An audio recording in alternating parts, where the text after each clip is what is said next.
नमस्कार, समर्थ सहारा न्यूज देख रहे हैं आप और मैं हूं आपके साथ गुंजन। चलिए आज की खास खबर पर नजर डालते हैं। बुरहानपुर की नामचीन मैक्रो विजन एकेडमी स्कूल की कक्षा 11वीं की बायोलॉजी की छात्रा की संदिग्ध मौत हो गई। इंदौर से बुरहानपुर पहुंचे परिजनों ने स्कूल प्रबंधन और संस्थान के निजी अस्पताल पर इलाज में लापरवाही का आरोप लगाया है। स्कूल प्रबंधन ने आरोपों को निराधार बताते हुए छात्रा के अंतिम समय तक जान बचाने की कोशिश की। पुलिस ने पूरे मामले की जाँच शुरू कर दी है।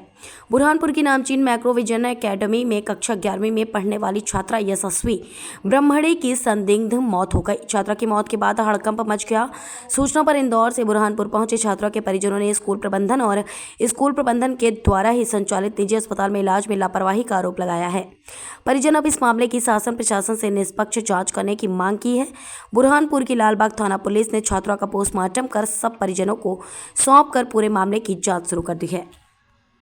मेरी जो बच्ची है अभी 28 तारीख को हमने यहाँ मैक्रो विजन एकेडमी में छात्रावास हॉस्टल में छोड़ के गए थे और कौन सी कक्षा में थी, किस 11वीं कक्षा में 12वीं की तैयारी करने के लिए स्पेशल आई थी और डॉक्टर बनना था उसको, तो इसलिए तैयारी के लिए हमने छोड़ के गए थे 28 तारीख को। और जो है आज मतलब जो 23 तारीख आखिरी बार कब बात हुई थी? आखिरी तारीख को कल जो है शाम को 5 बजे बाद क्या बताई थी उन्होंने? कि मैं अस्पताल जा रही हूँ, मेरे को थोड़ा सा बुखार है, तो वार्डन के साथ जा रही हूँ। और उसके बाद जो है बात हुई, डॉक्टर से बात हुई कि आपकी बच्ची का बीपी लो हो रहा है, एंजियोग्राफी करनी पड़ेगी।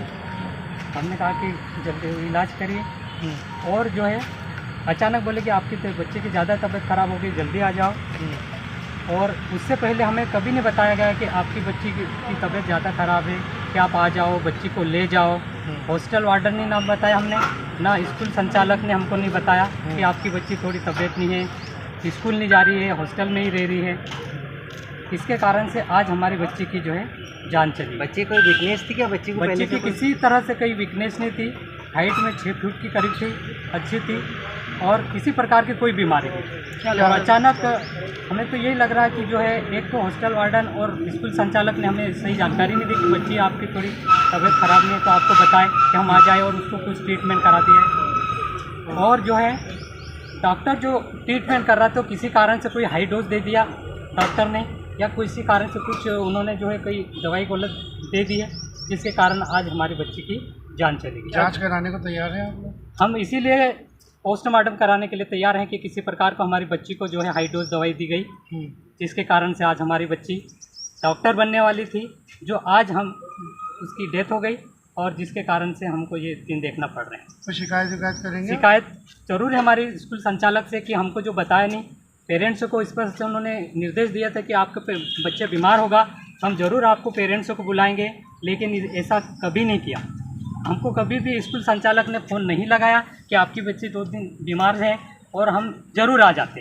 और हमको बहकावे में रखा और अनजान में रखा। लापरवाही है, बहुत सारी लापरवाही है। और अंतिम समय तक स्कूल संचालक मुझे बोलते रहे कि आपकी बच्ची बहुत अच्छी है, आपको टेंशन लेने की ज़रूरत नहीं है, आपको आने की ज़रूरत नहीं है। न्याय के लिए जस्ट आधे घंटे के बाद उन्होंने कहा कि आपकी बच्ची की तबीयत ज़्यादा ख़राब होगी, आप जल्दी से आइए।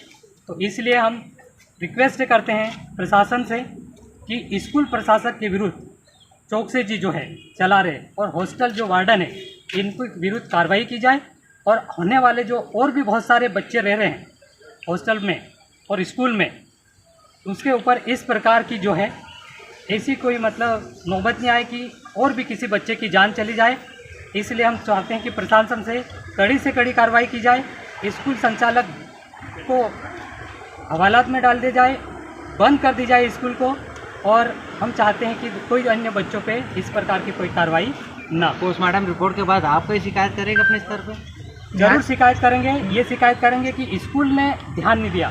न्याय के लिए कहाँ तक जाएंगे? न्याय तक हम आवाज़ उठाएंगे और कहेंगे कि जनता से जो स्कूल जो है बहुत चल रही कि स्कूल बहुत अच्छी है, लेकिन इसका जो रख रखाव बच्चों का जो लालन पालन है वह बहुत कमज़ोर है, घटिया है।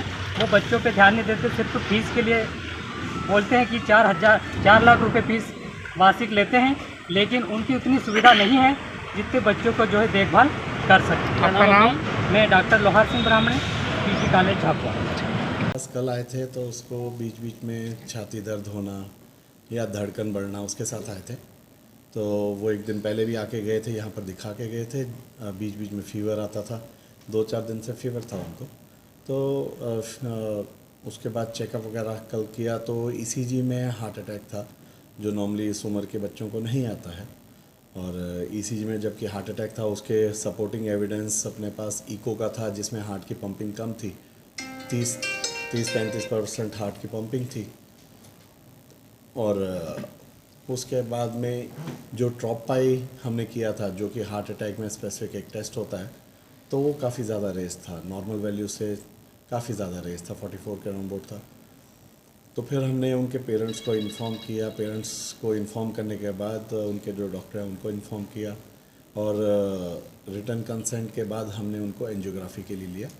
एंजियोग्राफी नॉर्मल थी उनकी, बीपी उनका कम था, बीपी लोअर साइड में था, धड़कन बढ़ी हुई थी उनकी। तो उसके बाद जब हमने आईसीयू में शिफ्ट किया, आईसीयू में शिफ्ट करने के बाद समवेयर अराउंड 8 o'clock, तो she had sudden cardiac arrest, conversion cardiac arrest हुआ, बीपी कम हुआ और अनकॉन्शियस हुए पेशेंट। तो उसके बाद से उसका सीपीआर शुरू किया, आइनोट्रोपिक सपोर्ट लगाई, जो बीपी बढ़ाने की मेडिसिन होती हैं वो लगाई, और उसके बाद से पेशेंट धीरे धीरे बीपी बहुत कम होता गया, और उसके हाई स्पोर्ट्स देने के बावजूद भी बीपी ऊपर नहीं आया। और हमारी तरफ से जो सीपीआर है वो कंटिन्यू रहा। अप्रॉक्सीमेटली 11:30 तक हमने सीपीआर दिया, जो नॉर्मली हम 1 घंटे तक देते हैं। तो उनके लिए हमने काफ़ी देर तक मुशक्क़त की। हमने सोचा कि क्योंकि यंग बच्चा है, छोटा है, शायद कोई उम्मीद बन जाए कि हो जाए, रिवाइव कर जाए, बट नहीं हो पाया। इतनी कम उम्र में जो आजकल कार्डियक अरेस्ट आ रहा है, उसका रीज़न क्या है, और प्रिकॉशनरी मेजर आप क्या मतलब कहना चाहेंगे, क्या हम सावधानी? 1 महीना पहले एक बच्ची ने 11वीं कक्षा में एडमिशन लिया था, सेंधवा की या इंदौर की रहने वाली है वो, और वो कल शाम को 4-4:30 बजे उसने वार्डन से कहा कि मेरे को दर्द हो रहा है सीने में, उल्टी हुई थी।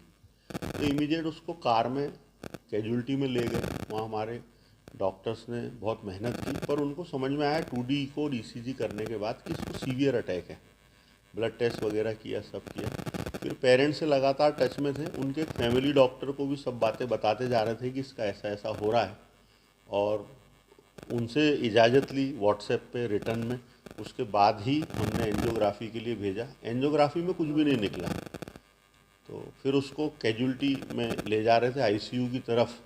तो वहाँ जाते जाते उसको सीवियर अटैक आया। 10-12 जो सुपर स्पेशलिस्ट डॉक्टर हैं उन्होंने बहुत मेहनत की, लगातार प्रयास किए, 4-4.5 घंटे तक जो कुछ वो कर सकते थे, पर वो बच्ची सर्वाइव नहीं कर पाई। बहुत दुखद बात है। सर, परिजन आरोप लगा रहे हैं कि ना प्रबंधन की लापरवाही का। नहीं, प्रबंधन की लापरवाही के क्या होता है कि पुलिस को हमने सबसे पहले ही खबर कर दी थी, और हमारे यहाँ हर चीज़ मिनट टू मिनट, सेकंड से सेकंड रिकॉर्ड होती है। बच्ची हॉस्पिटल से कब निकली, कैजुअल्टी कब पहुंची, कौन सा डॉक्टर पहुंचा, क्या इलाज हुआ, पेरेंट्स से जितनी बातें की पिछले 2 दिन में, वो सब की रिकॉर्डिंग हम पुलिस प्रशासन को दे चुके हैं। तो हमारे यहाँ करीब 1000 कैमरे लगे हैं, और हर पल हर चीज़ की फुल रिकॉर्डिंग होती है। तो किसी भी तरीके की लापरवाही का प्रश्न ही नहीं उठता। मैं 4000 लोगों को इस कैंपस में लेके चल रहा हूँ, तो लापरवाही नहीं है, लेकिन अब चूंकि वो एक प्राकृतिक आपदा है तो दुखद तो बात है, हम भी दुखी हैं। माइक्रोविजन पढ़ती थी, जिसकी कल डेथ हो गई थी, तो उसका पीएम करवाया है मृत्यु का कारण जानने के लिए। पीएम हो जाए, जो भी रिपोर्ट आएगी उसके हिसाब से फिर आगे कार्रवाई। दृष्टिया क्या लग रहा है? कुछ बता नहीं सकते, बता रहे थे कि बीमार थी, अब चूँकि पीएम रिपोर्ट नहीं मिली तो अपन कुछ नहीं बता सकते। परिजनों ने कोई आरोप लगाया आपने पहुँचे के? अभी नहीं, परिजनों से चर्चा है अभी तक, तो उसमें अभी तक तो कुछ ऐसा नहीं बताया। जाँच शुरू कर दिया। हाँ। फिलहाल इस खबर के साथ इतना ही। बने रहिए हमारे साथ समर्थ सहारा न्यूज पर। नमस्कार।